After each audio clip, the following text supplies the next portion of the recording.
we are our own worst enemies from that standpoint. So when you talk about those omni-channel experiences where, you could do ship to store or, ship to customer or transfer in, I mean, all of those, people don't think about this, but those are all transactions that a system has to handle. Larger the organization, the more complex the system infrastructure, more complex all those transactions are. Growing a business requires a holistic approach that extends beyond sales and marketing. This approach needs alignment among people, processes, and technologies. So if you're a business owner, operations, or finance leader looking to learn growth strategies from your peers and competitors, you're tuned into the right podcast. Welcome to the WBS Podcast, where scalable growth using business systems is our number one priority. Now, here is your host, Sam Gupta. Hey everyone, welcome back to another episode of the WBS Podcast.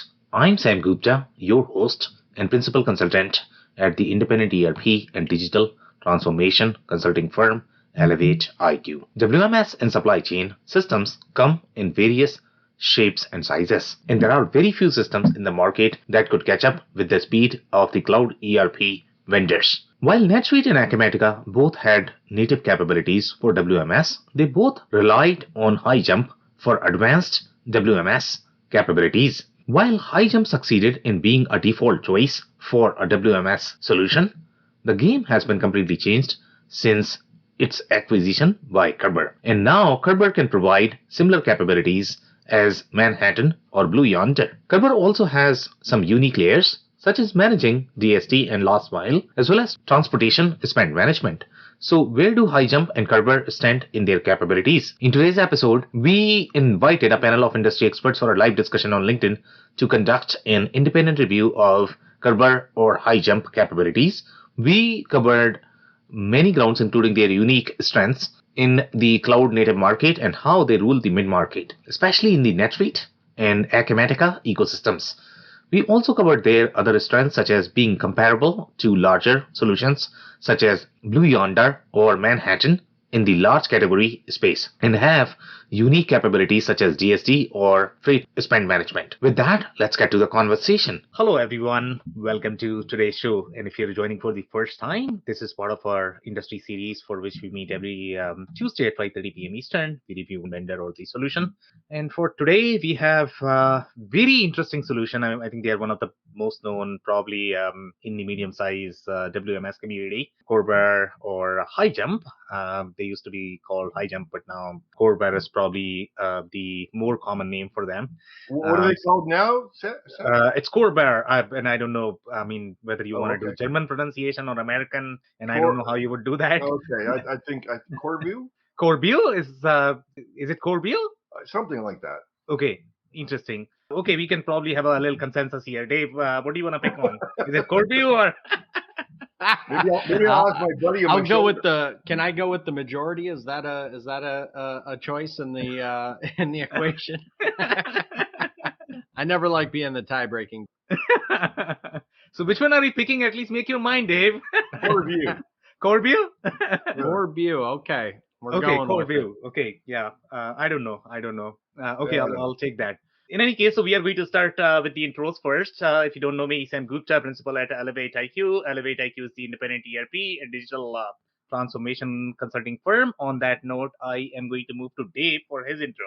Thanks, Sam. Hey, everybody. My name is Dave Chrysler, and I own an operations consulting business working with leaders in manufacturing and distribution, helping them to work towards operating with excellence, and come to you with more than 20 years of various operational leadership roles, which included a couple of ERP implementations and obviously dealing with other technologies. So excited to be here, and thanks for having me, Sam. Okay, amazing. Thank you so much for being here, Dave. Andy, can I ask you to introduce yourself next? Thank you, Sam. Yeah, absolutely. And by the way, I wish I'd only been in this business 20 years.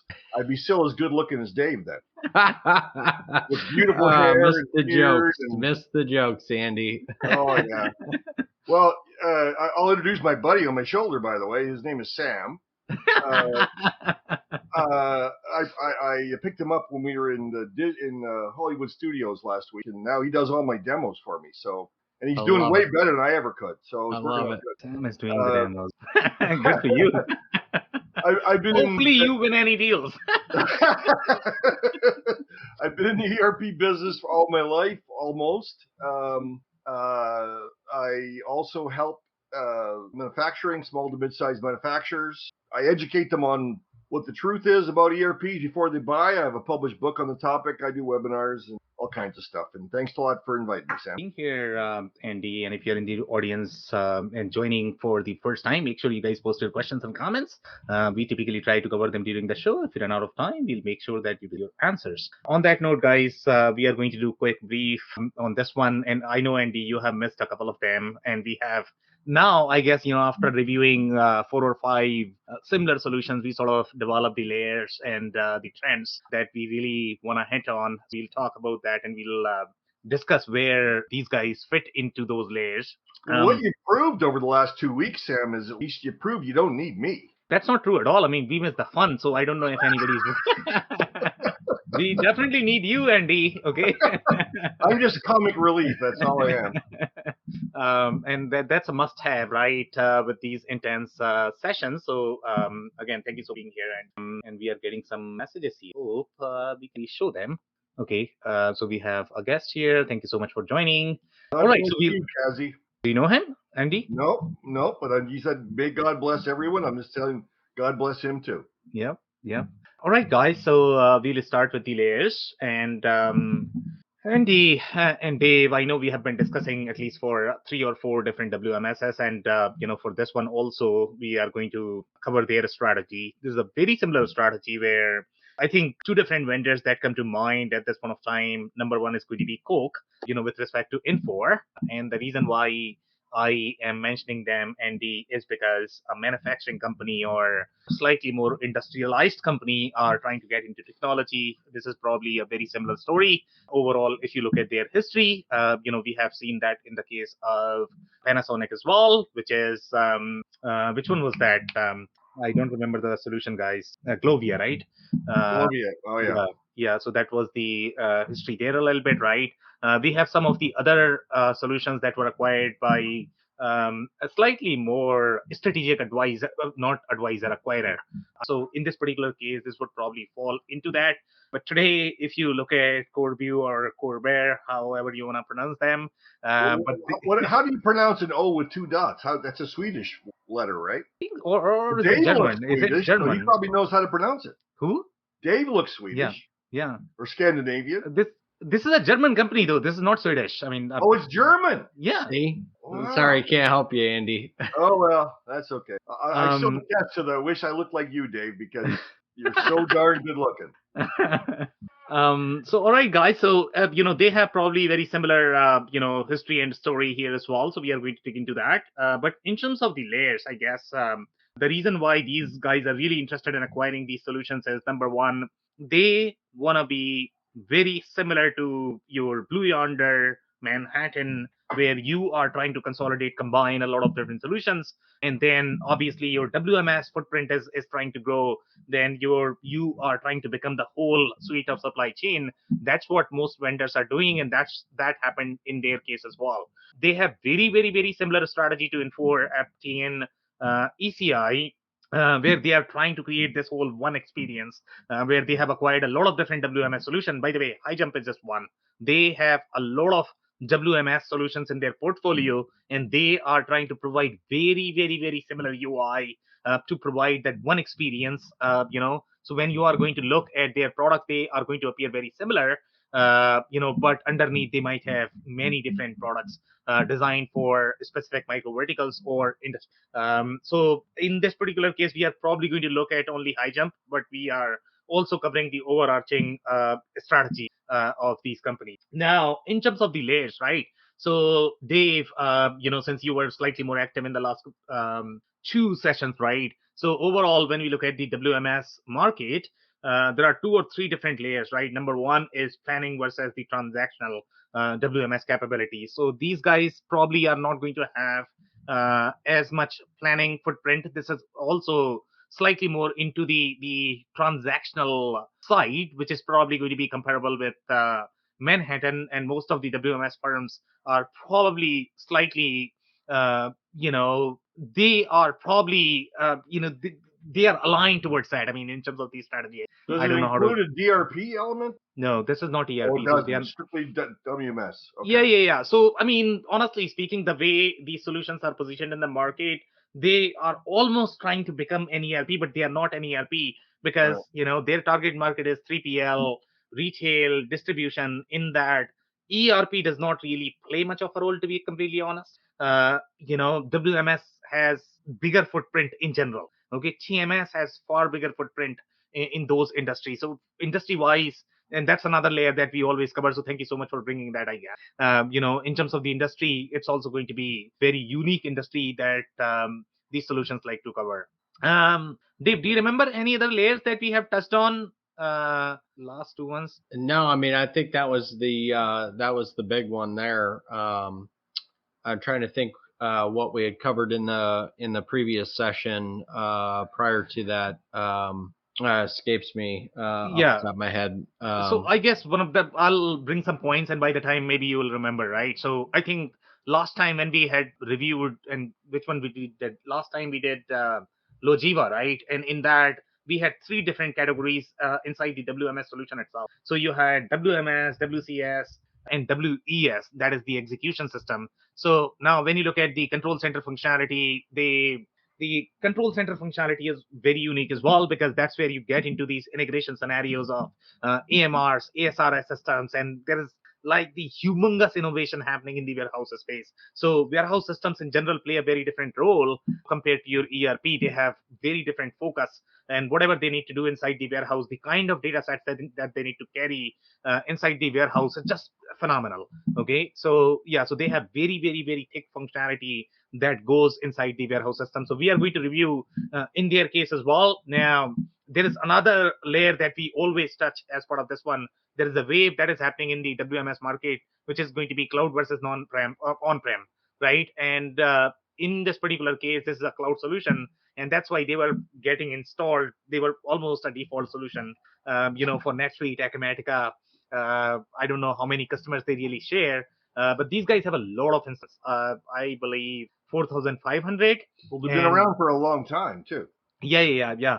And the reason why they got so many installations is because they were probably one of the cloud native WMS solutions, designed for mid market, and you didn't really have a lot of options.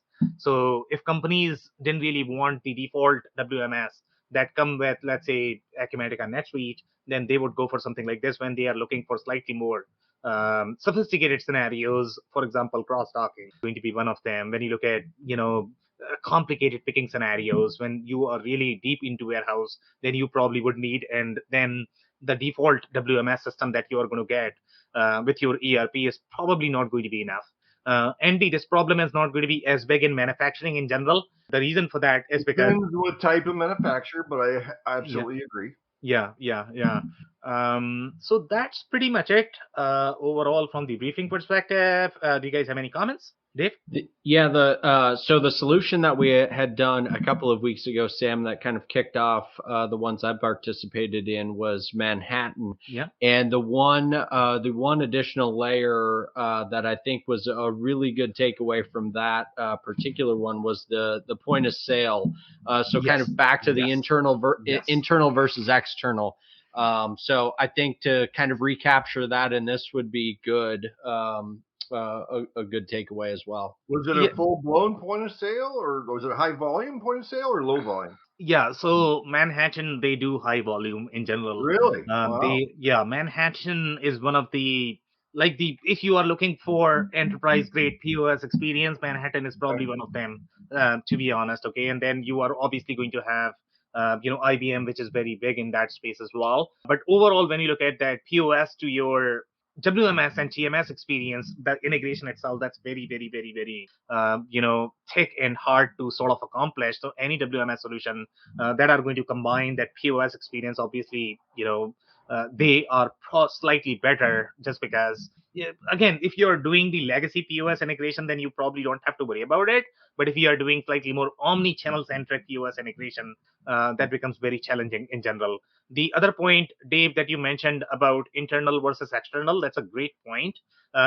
This is probably going to be really internal. These guys are not necessarily designed for external, but they do have another layer that I don't think we have covered so far. Okay, now that you have mentioned POS versus external, so they have DSD, and DSD is a very, very, very, very interesting topic, especially in the transportation WMS. This is going to be direct store delivery. Okay, so a lot of ERP systems include that as part of the ERP functionality. We have seen that in the case of, let's say, Epicor, Eclipse, Bistrack, Lumbertrack.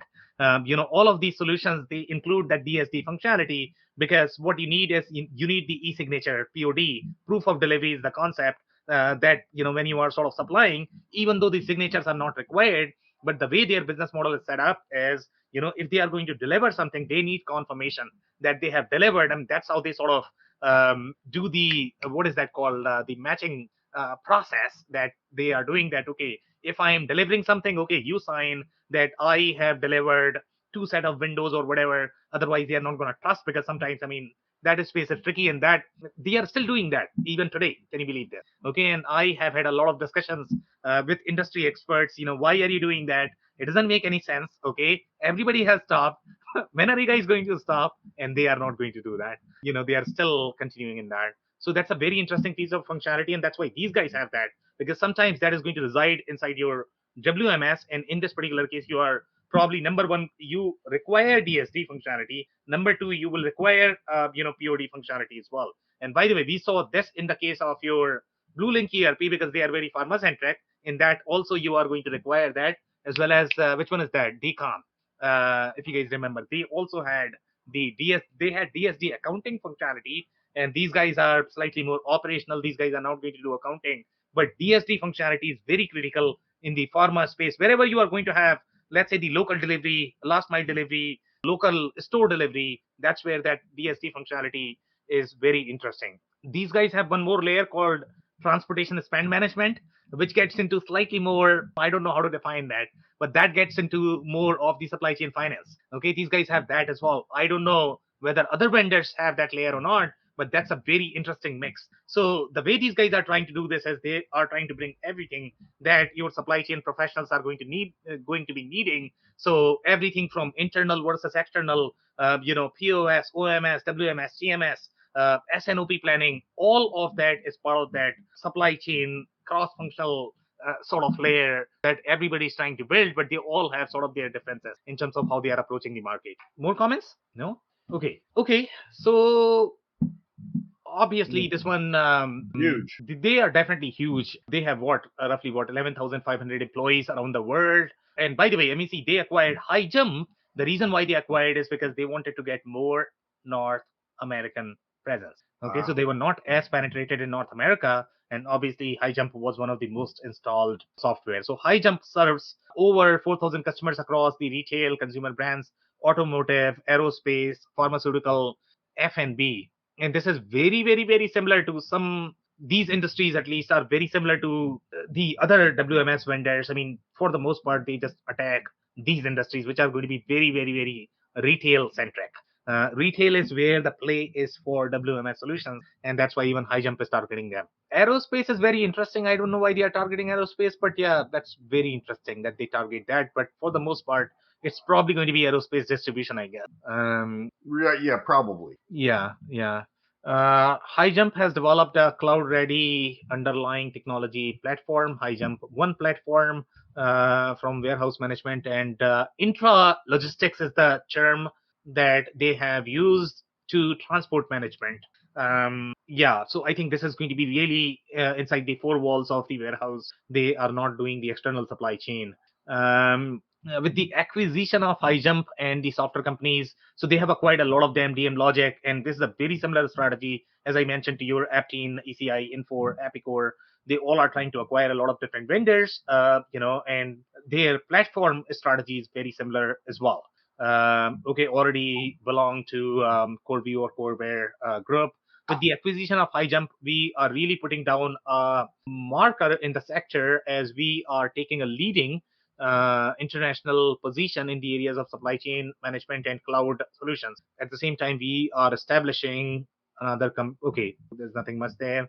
Uh, okay, some very interesting layers. So they were more into tobacco manufacturing, which is very, very, very interesting. Okay, that's how they started. Then they got into technology space. Then they had many different businesses and different divisions. They did a lot of things from the digital strategy perspective.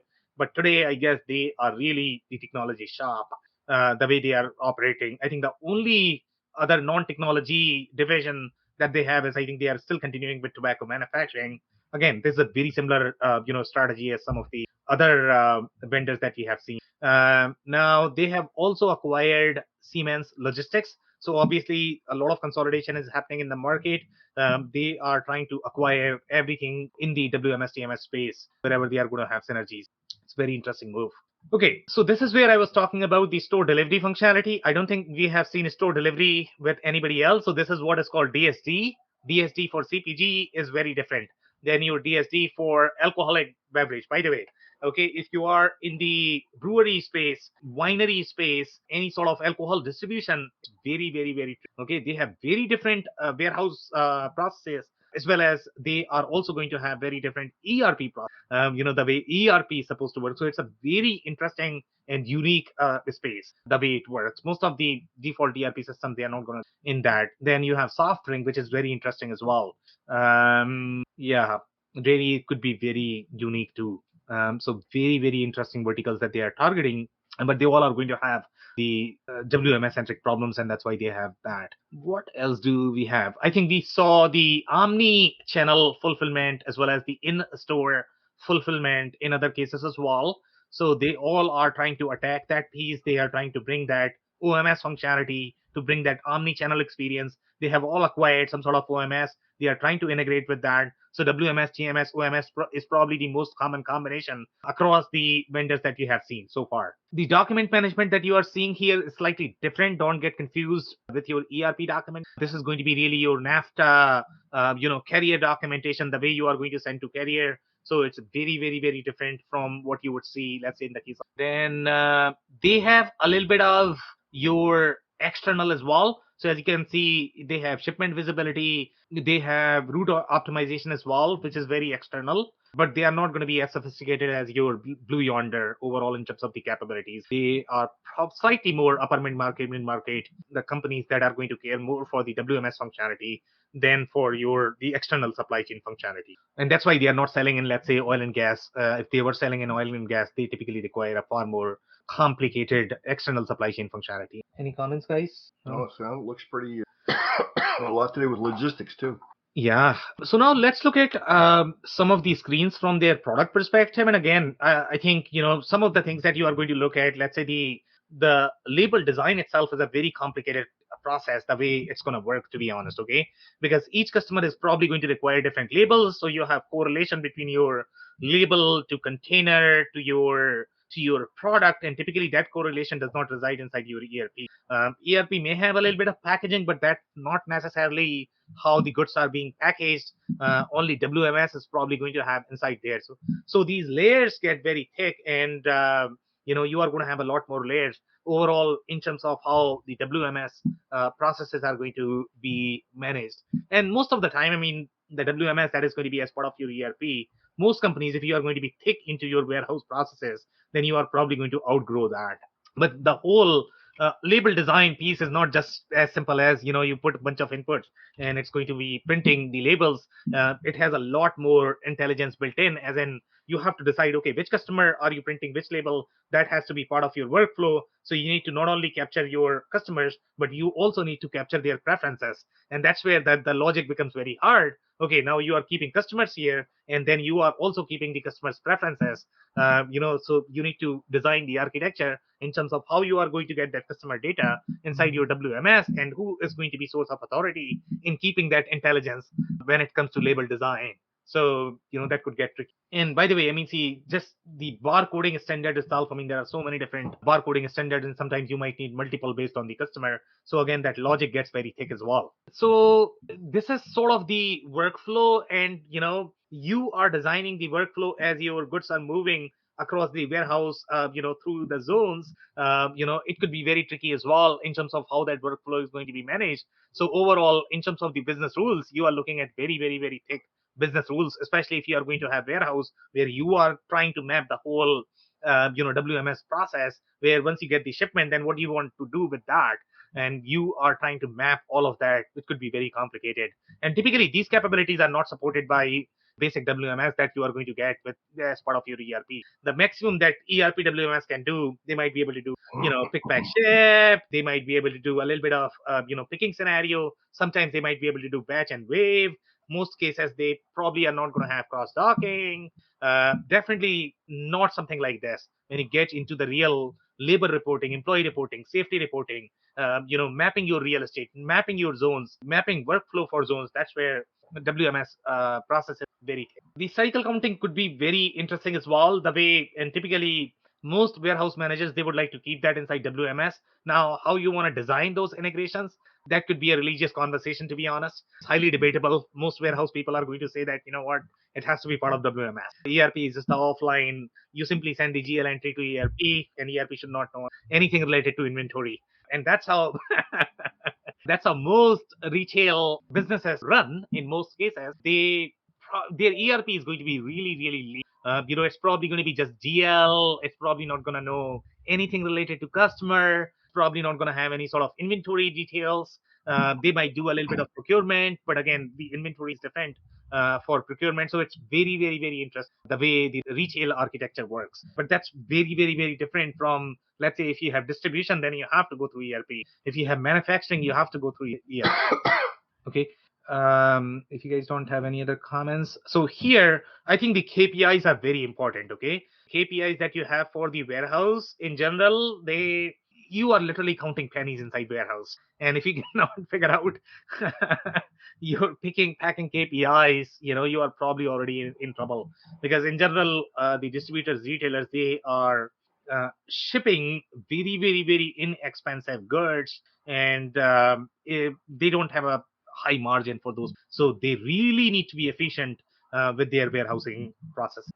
So that's why, these KPIs are probably going to be really, really hard to sort of get inside your ERP. For example, here we have 2 orders to receive per hour. You can probably get that. 50 cycle counts per hour. You can probably get that.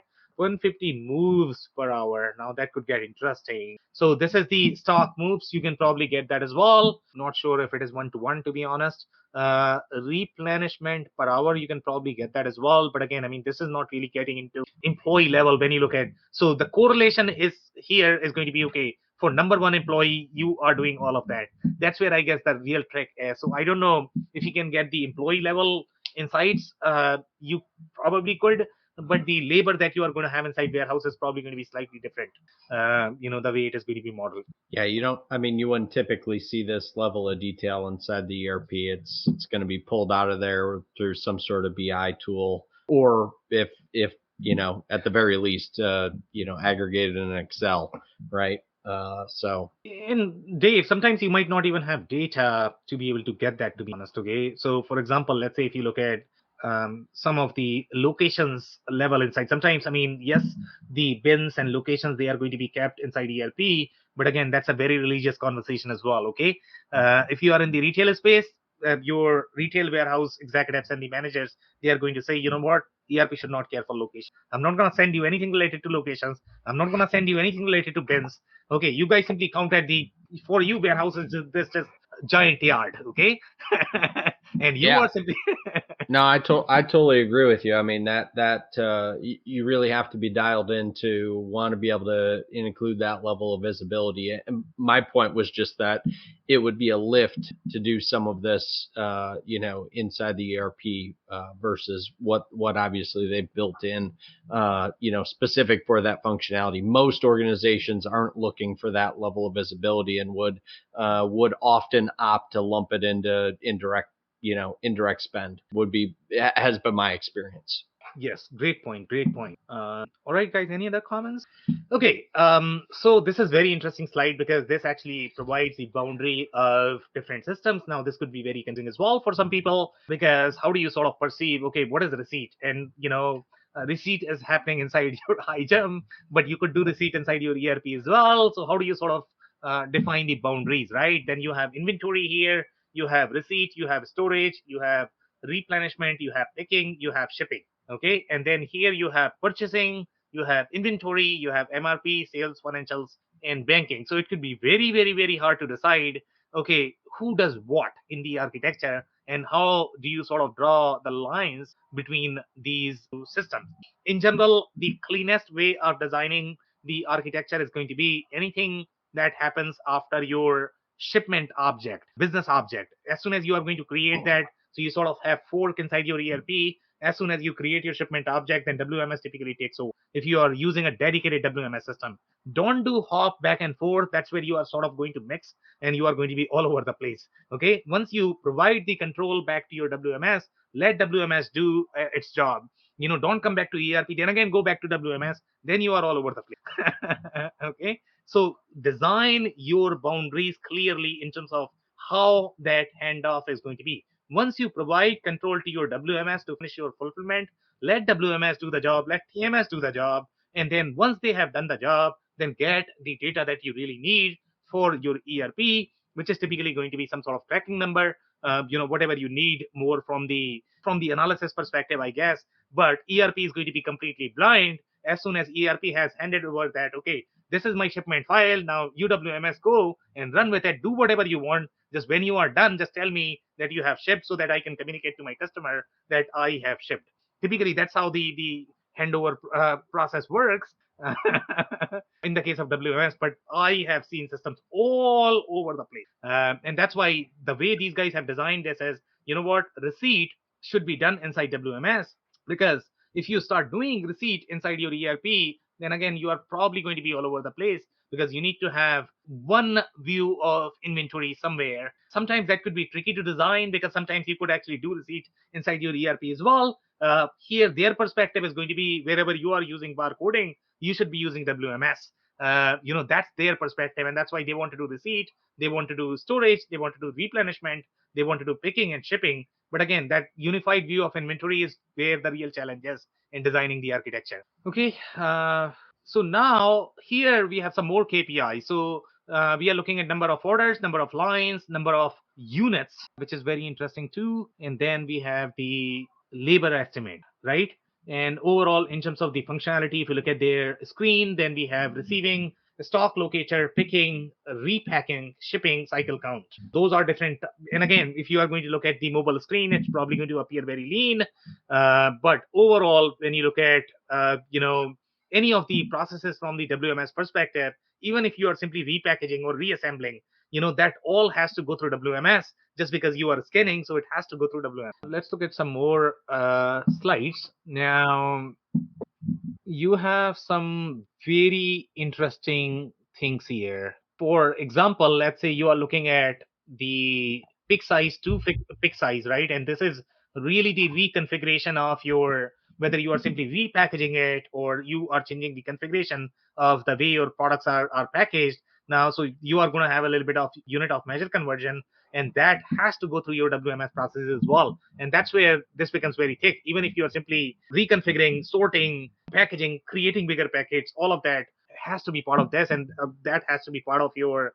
It's almost like, I mean, the way your MRP works inside ERP, here you are going to have its own algorithm in terms of the way it is trying to sort of optimize. That has to go through the picking process and then packing and sorting. They have concept of bulk bin, which is very interesting. And by the way, I'll tell you guys one thing that I've seen. So in this particular case, bulk bin could be, I don't know, it could be that bulk bin that we see inside your grocery store. So typically that is the concept of bulk bin. But now we are seeing cases where you have a bin, but then you are going to have a parent bin. Okay, and that parent bin is part of much larger warehouse location, and that has some sort of intelligence built in as well. So we have those scenarios. So there is one more level of hierarchy, which is going to be bulk bin, which is a very interesting piece of functionality that you are not going to find probably in most ERP systems. So again, these business objects become very thick when you get into the complicated warehouse functionality. Comments, Dave? No, just interesting. Just interesting in Deep terms of functionality, that's for sure. What's that, Andy? Deep functionality.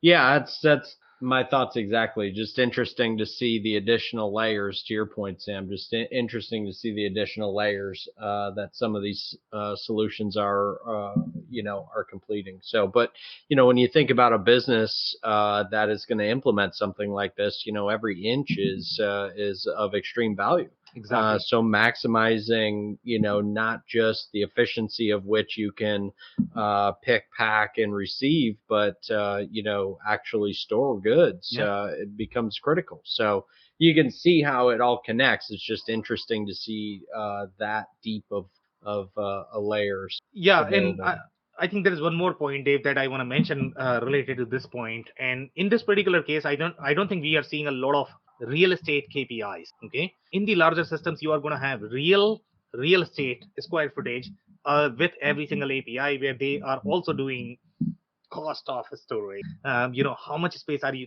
taking to store a specific product? You have functionality such as your slotting, which it's not obvious. I'm not sure if these guys can really do that, but that is where you are going to get a lot more advanced functionality in your Blue Yonder. When you are doing any sort of WCS centric scenarios, where you really need to know which location has which kind of product, and you have to have very tight schema to be able to do that, right?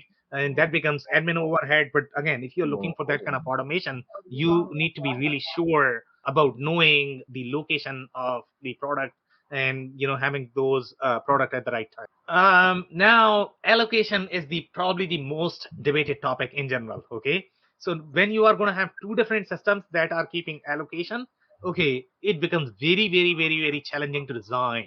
Okay, in general, in the retail space, everybody's going to argue that WMS should have allocation. Okay, that means WMS is the system that is the source of truth even for inventory. When you do that, that means you are really minimizing the power of ERP. That could work for some businesses that are going to be pure play retail, may not work for other businesses that are going to be manufacturing plus retail plus distribution, because they have to have, and sometimes they are probably going to use two different ERPs. That's why they use it, because retail business is very different from your distribution, and distribution business is very different from your manufacturing. Sometimes you can combine distribution and manufacturing, but combine retail and manufacturing becomes very hard. Very, very, very hard. And again, that's where the process design, as well as the way your data sets are going to be designed, who's going to be doing what, what is going to be the handshake algorithm when you are going to be doing handshake for the allocation, that becomes very critical as well. Because I don't know at what point you are going to do the handshake, how you are going to do the allocation. If, let's say, 50% of inventory state is residing inside your WMS and 50% is in here, I don't know how you will reconcile that, how you will make decisions. It becomes very, very, very challenging. I think going back to that other slide, Sam, and I think we covered this a session or two ago. I can't remember which solution we were looking at, but it gets back to the point, and we've made it previously, but it gets back to the point of making sure that as you're asking questions, as you're having these conversations, that the terminology and the meaning behind, the definition behind the terminology, that you're very much in alignment. And while it may seem obvious to one party or the other, it is very quick. You can get confused very quickly, which can lead to some serious issues down the road. So yeah, trust me, I see this on a daily basis, Dave, and it's almost like it becomes a debate, to be honest. Okay, yeah, some people are going to say, you know what? Okay, this is my kit.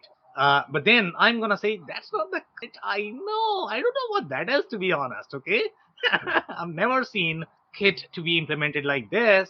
And again, you are calling this as kit, but it's something else. The same thing goes for allocation as well. They might call it allocation, but they might be doing something else. Yeah. Yeah. No, I mean, and the point of kind of the fragmented processes, I mean, just further complicates the issue in terms of how you can, ask questions from the standpoint of making sure if this is a solution that you're, wanting to demo or take a look at from an implementation standpoint, to make sure that it's going to be able to handle, business use cases. Because you are, from a user standpoint, you're thinking of one scenario, And if you're not clearly articulating that, to whomever is participating in the demo, you could wind up in a really bad spot down the road, and vice versa. So it becomes very interesting, to be honest, and that's what I mean. I think Andy talks about it all the time. When you are going to look at the checklist, centric selection, or sort of the demo centric selection, it becomes very hard, because you are going to say, Kate, yes, it is the same term that you both are using, but you both are talking about very different things. Okay, once you actually look at data, once you look at how the process is really mapped out, how you are using Kate or Phantom, in some cases even BAM, okay, that's what dictates. It can be anything. Yeah, exactly. It really can be anything. I had a similar conversation about customer-owned and consignment inventory. Recently, and the meaning that was being utilized and kind of utilized internally is different than I would say most people understand what those terms to be. It's not saying it's wrong. It's just what they've kind of put into that bucket. So the point being that, it's okay to kind of have your own terminology, as long as, everybody understands exactly what you mean when you reference, and I'm talking organization wide internally, when you're referencing a certain, type of functionality. So, it becomes very much a translation, activity. Exactly. So let's look at some more slides here. Now, you have very interesting features such as, assigning the picker, but essentially what you are doing is assigning to a scan gun. Scan guns are also identified in the WMS system, so which is very interesting as well. And typically when you are going to look at their workflow, that is slightly simplified in general, and that's what adds to the efficiency. Sometimes people don't understand why the WMS is going to be slightly easier than, if you are going to use the ERP integrated WMS, because ERP integrated WMS is trying to head those accounting transactions. So yes, it is going to be real time, but the transaction is going to be far longer. It's going to have far deeper depth. Now, there is always going to be pros and cons of every approach, but when you decouple something, when you are going to be performing the transactions in isolation, obviously you are going to be faster, the user experience is going to be better, but then you are going to get a lot more variances in the background. So make sure you guys understand the pros and cons of whatever you are trying to do. Every decision is going to have some sort of comment. No, now they have many different options here overall. When you look at one scan picking, that could be very interesting as well, to be honest, especially again, this is mapped out that way to simplify the processes as well as number of clicks, and typically most warehouse managers are probably going to ask for this particular feature, just because they are trying to minimize the overhead. The number of clicks is going to define how fast you can move your warehouse goods. And if you have to scan 5 times, you have to enter the barcode 5 times, move through 5 screens.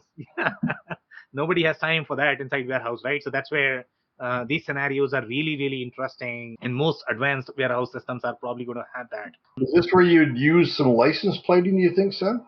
So that's a very interesting topic as well, to be honest, Andy. And if you are doing license plating, I think you need to make a decision whether you are going to do that inside ERP or WMS. Okay, some ERP systems might support license plate natively, but then let's say if you are using WMS system, advanced WMS system, for the most part you are going to be building those license plates inside your WMS. So now the question that you are going to ask yourself, do you really need to send these license plates inside ERP? Probably you don't have to. Okay, most companies don't send if they have an advanced WMS system. So again, the question becomes, let's say if both of your systems have that functionality, you are overpaying for the system that you bought. So that's why you should be looking at more from the enterprise architecture perspective. Okay, if I'm already buying an advanced WMS, do I really need those capabilities inside ERP? Sometimes you might require that, depending upon how your workflows are mapped, to be honest, because let's say if you are doing ASN, and where exactly are you sending ASN from? If you are sending from your ERP, then you might need to have the license plate information inside your ERP as well. At least you want to centralize the communication. And if your WMS is doing the EDI communication, and I think this is the conversation that we had last time, Dave, right? That if WMS does that, then ERP does not anything. What is happening with that communication? I mean, ERP is only going to get a GL entry, and then you lose that traceability inside ERP. So again, it's all about workflow mapping in terms of how you want to design your workflows as well as architecture. But these decisions are going to have significant impact overall in terms of what you are trying to accomplish. So here, some of the other interesting functionality that you are going to see is the carton scan. You have the carton, then you have license plate, you have the packages. Obviously, their goal is going to be to reduce the number of scans, number of clicks that they have inside WMS. That's what they are trying to do. But you need to have all of this to be able to match, to be able to have the quality processes. And now this is going to be a very interesting conversation as well. Okay, where do you keep your quality? Are you going to keep inside your WMS, MES, ERP? Because everybody's trying to do quality. Okay, by the way, PLM. So you have quality at 4 different places. Now, how are you going to tie all of this together? Good luck with that. Mm-hmm. So again, I think what you need to do is you need to design your workflows, and you need to figure out, okay, where do you need the insights? Who is going to be doing what? It's okay to do quality in whichever system you want. But again, if you need that insight, or you need some sort of centralized communication from your central system, which generally is ERP, then you probably need to have it there. But then with WMS, it becomes slightly more challenging, because you definitely have to have that hop. Because let's say if you are doing quality, but quality does require barcoding, then you are going to do back and forth communication between your WMS, because as soon as you scan, now this is a quality transaction.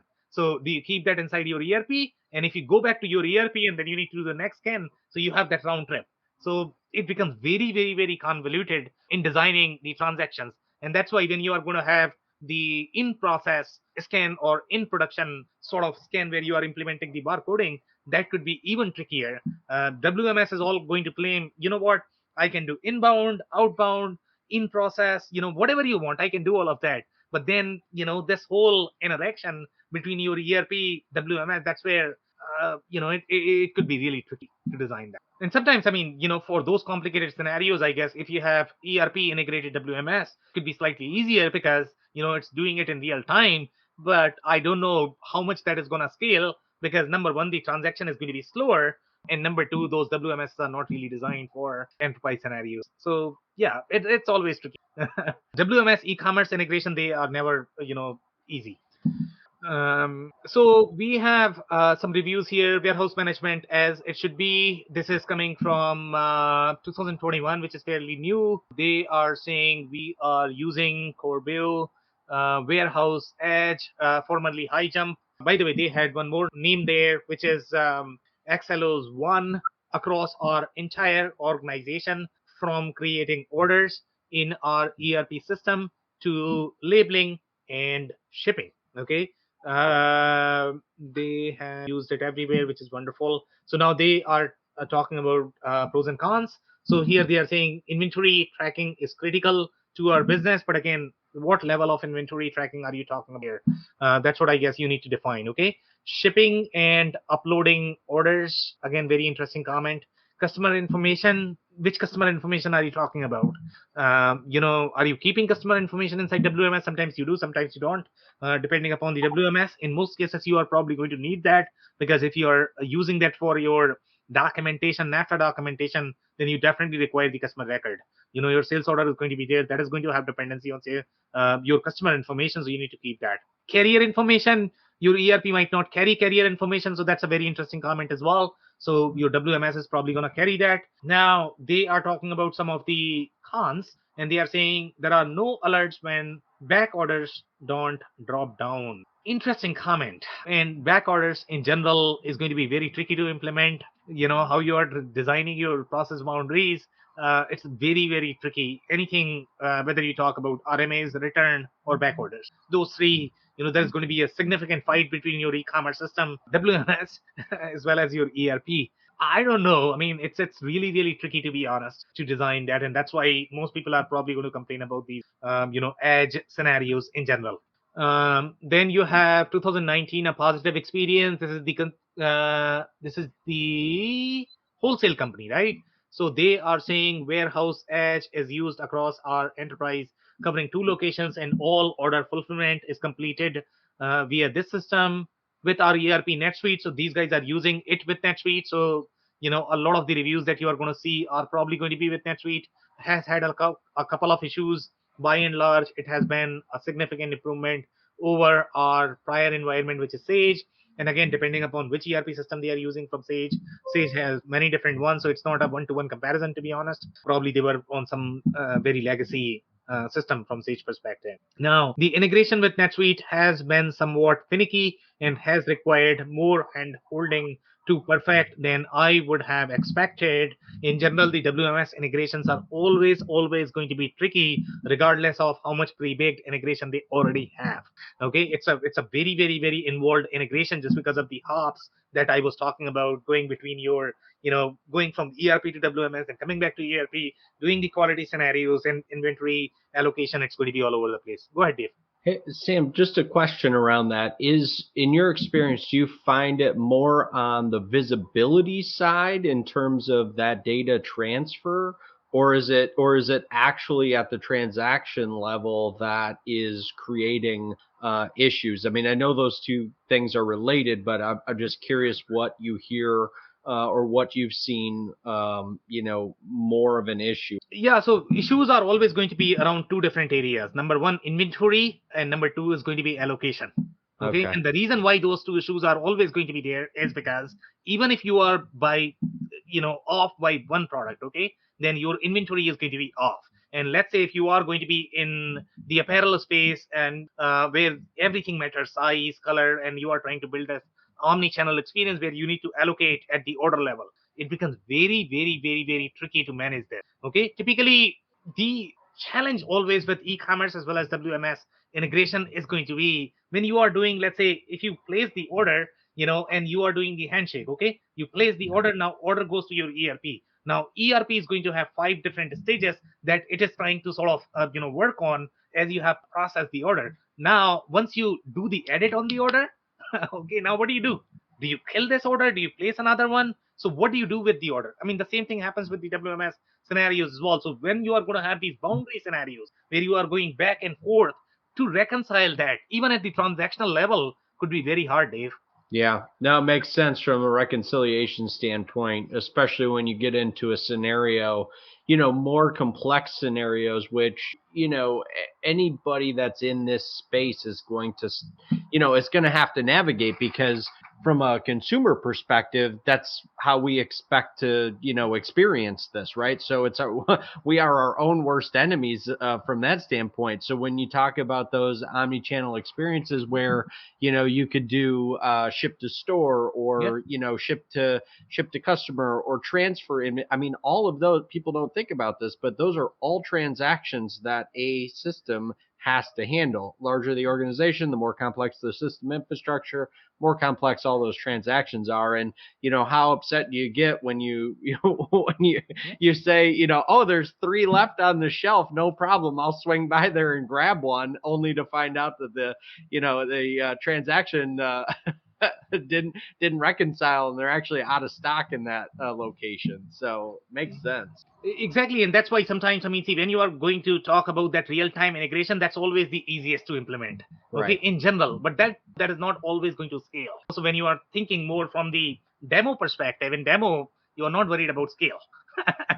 Well, that's a great point too, because, especially as a lot of the conversations we've had talk about, the computing power, and as some of these solutions are moving to the cloud, somebody is paying for all of that computing power. So, a blanket statement of let's just make it all real time, there's a real expense, especially moving into the future, that will be associated with that. It's not just we can make these things talk to each other because they're sitting next to each other in a server rack room somewhere.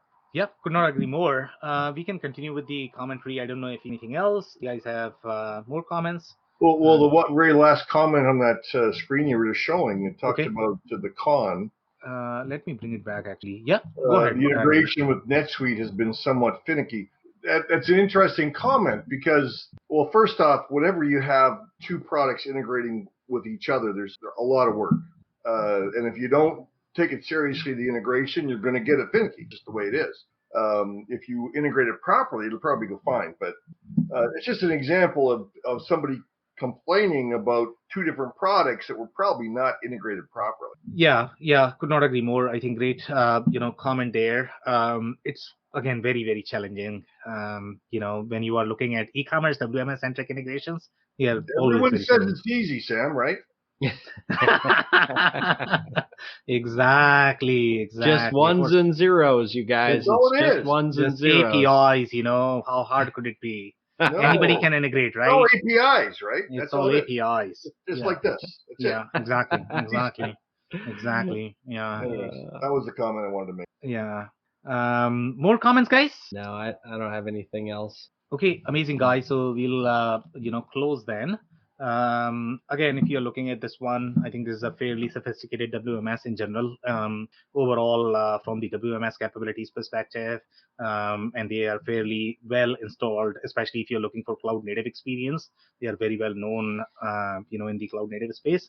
So definitely include as part of your evaluation, but pay attention to the points that we have mentioned as part of this conversation. On that note, if you joined for the first time, this was part of our industry series for which we meet every Tuesday at 5:30 p.m. Eastern. So make sure you guys are going to be here next week. We're going to come back with another vendor or the solution. On that note, thanks everyone for tuning in tonight.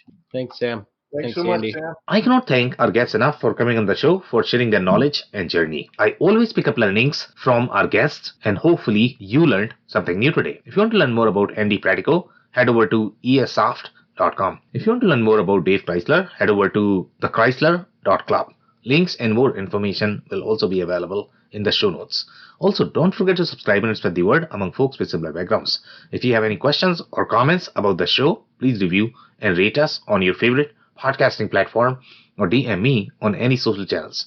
I'll try my best to respond personally and make sure you get help.